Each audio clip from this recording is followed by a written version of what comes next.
The sound of chains came first, a slow drag over old wood, then the crack of a whip that sliced the air in two, and then silence. Texas heat pressed down like a lid on a boiling pot. Even the flies were slowing from the weight of the afternoon sun.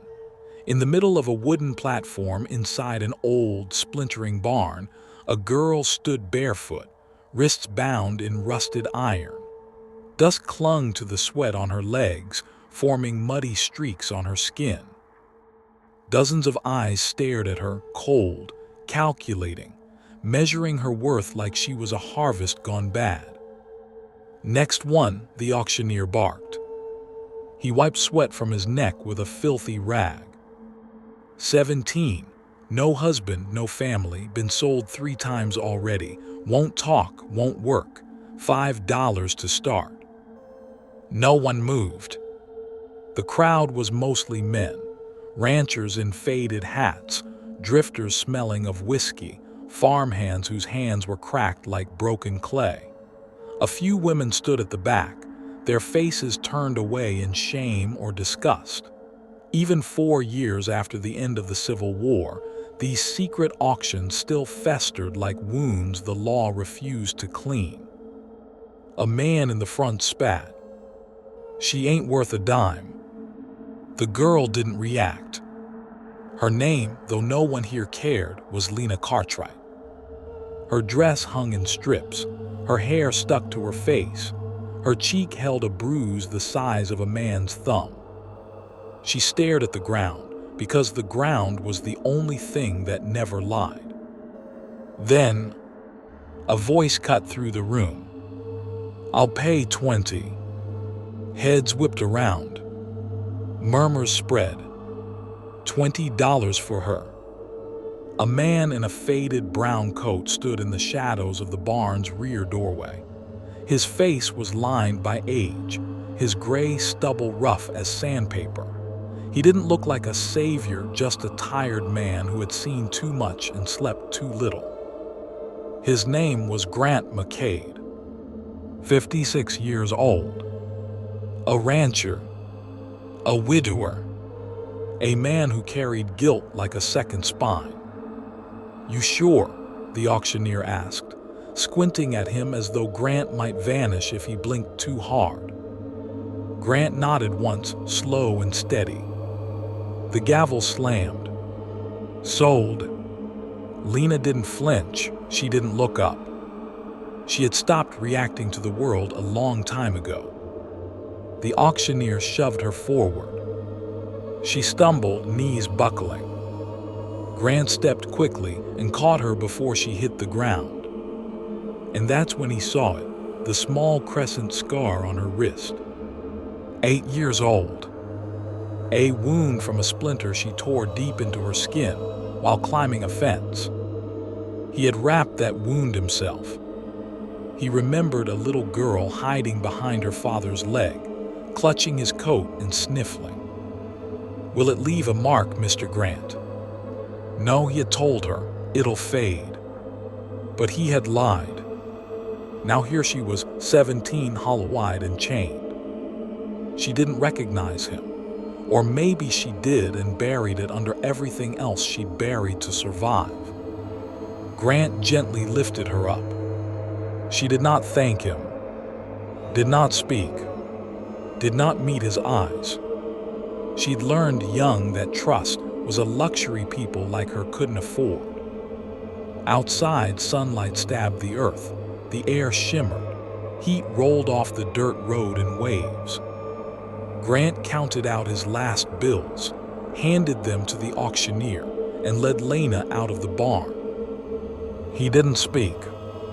She didn't ask questions.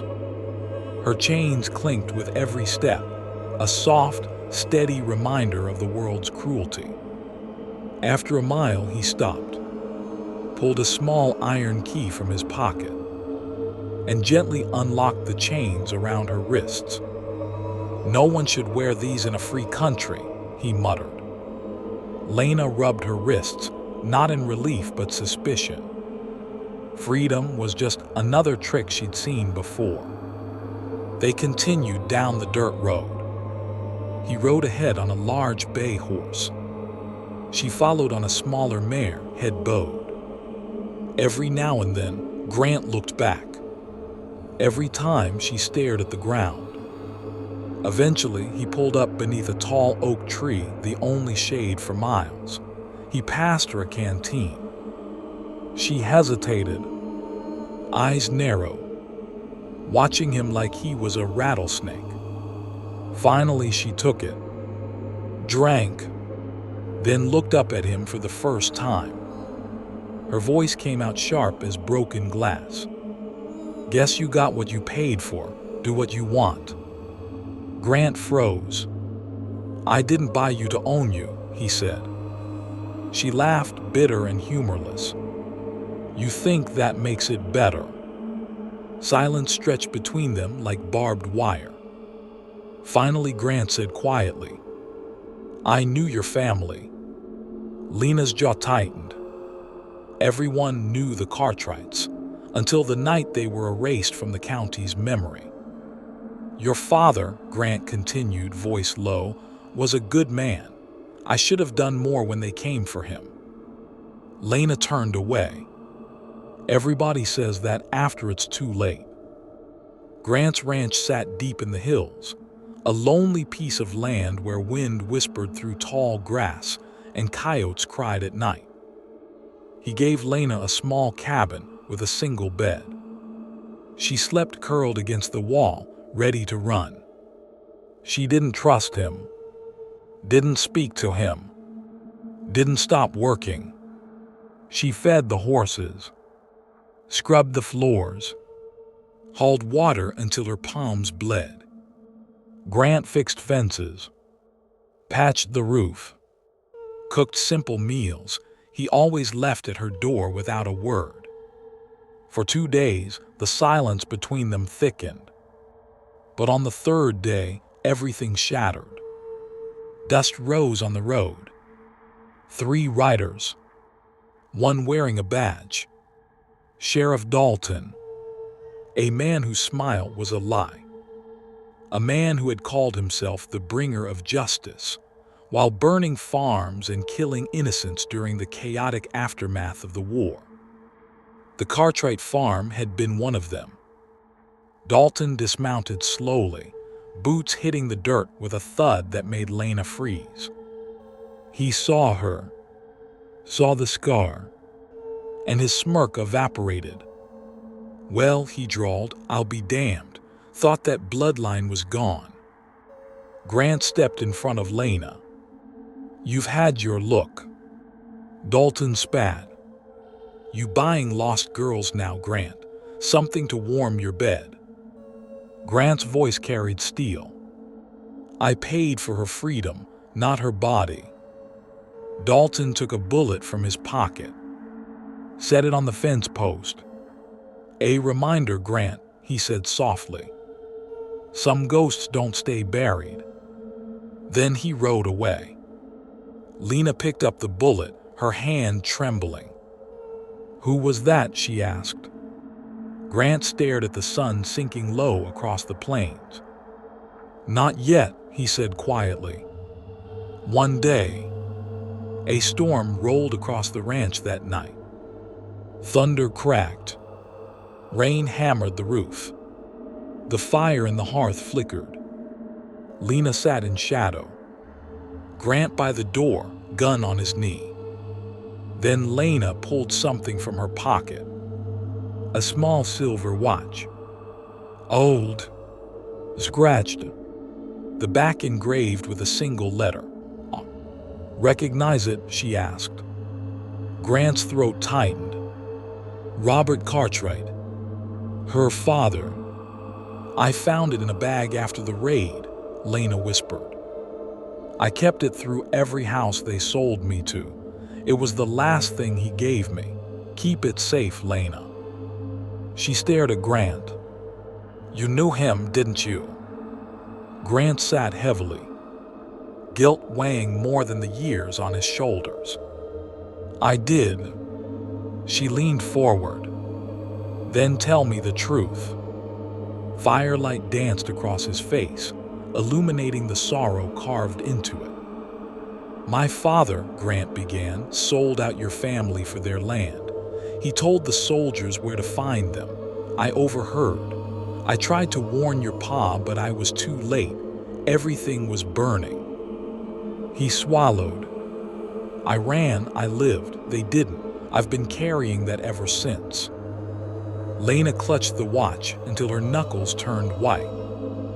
"You think telling me this makes it better?" "No," he said softly. "It just means you know who you're standing beside." Lightning flashed. Thunder rolled.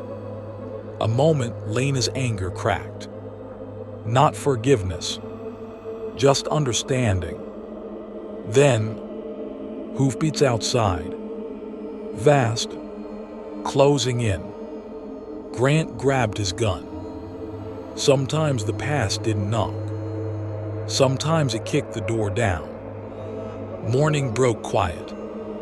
The riders were gone, just shadows in the storm's wake. Lena found Grant fixing the fence.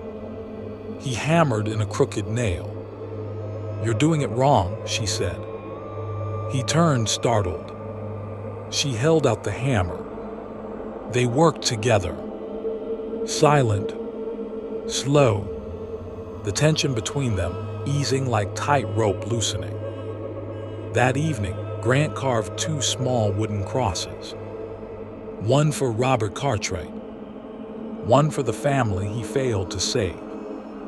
He placed them by the fence. When Lena saw them, she fell to her knees, tears streaming silently. She hadn't cried in years. She stood and placed the watch in Grant's hand. "I think it's time you keep it. It belongs to them," he said. "Then let it stay here."